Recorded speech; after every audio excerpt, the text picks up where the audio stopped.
Hi, Steve Kaufmann here.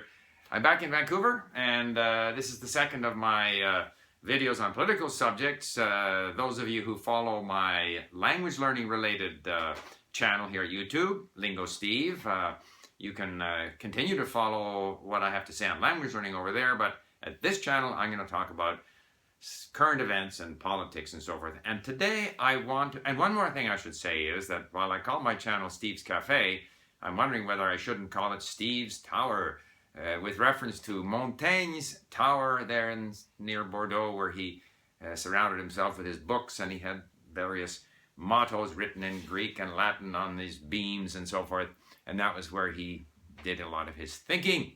I'm not sure how much thinking I do, but today I want to talk about beams. I want to talk about the relationship between democracy and glulam beams. What is a glulam beam? I hope that you can see that.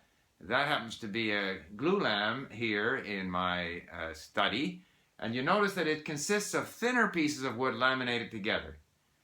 So that rather than having one big beam, which in some ways might be more attractive, a natural beam, in fact it's wood that's been cut into thinner pieces and then it's laminated together. And the laminated beam is quite a bit stronger than the natural beam. Why? Because the defects are distributed.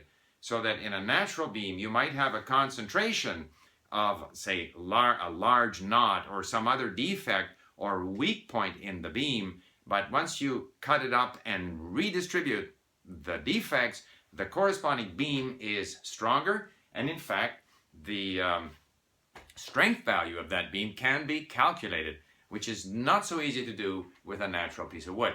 What's that got to do with democracy? Today in the world there seems to be a search for simple solutions. We have in countries, for example, Putin, who seems to decide everything in Russia, and he's very popular, if we believe the polls. Popular in Russia, not necessarily so popular in the surrounding countries. We have Erdogan in Turkey, who is also, call him a strong-armed ruler. And we have the Donald Trump phenomenon, who constantly says, I know more about whatever than anybody. I've read more, I know more.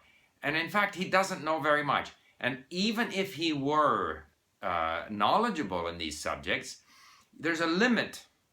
There's a limit to what one person can know. There's a limit to what one person should be deciding on behalf of everybody, along the principles of the laminated beam.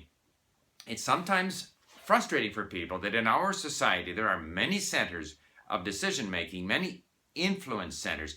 We can't get a pipeline built in Canada because we have to cater to local interests or so forth. But in terms of the strength of society, the fact that these power centers are distributed is a good thing. And in fact, maybe they should be more distributed. Maybe economic power should be better distributed. Maybe senior executives of large corporations are paid too much and have too much influence. So, to my mind, democracy, or call it the distribution of decision-making and the distribution of power within a society, makes that society stronger and not weaker. And so the attraction of someone who can, like the Trump, who can just cut through the nonsense and decide.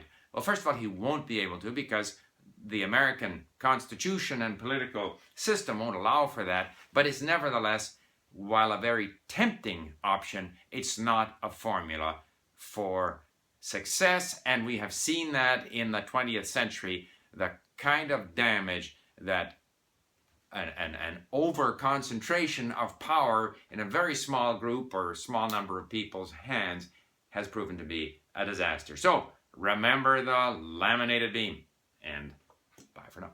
And oh, by the way, and if you are interested in hearing more of these things, first of all, give me your opinions, what you'd like to have me talk about, but at the same time, please subscribe to my channel. Bye for now.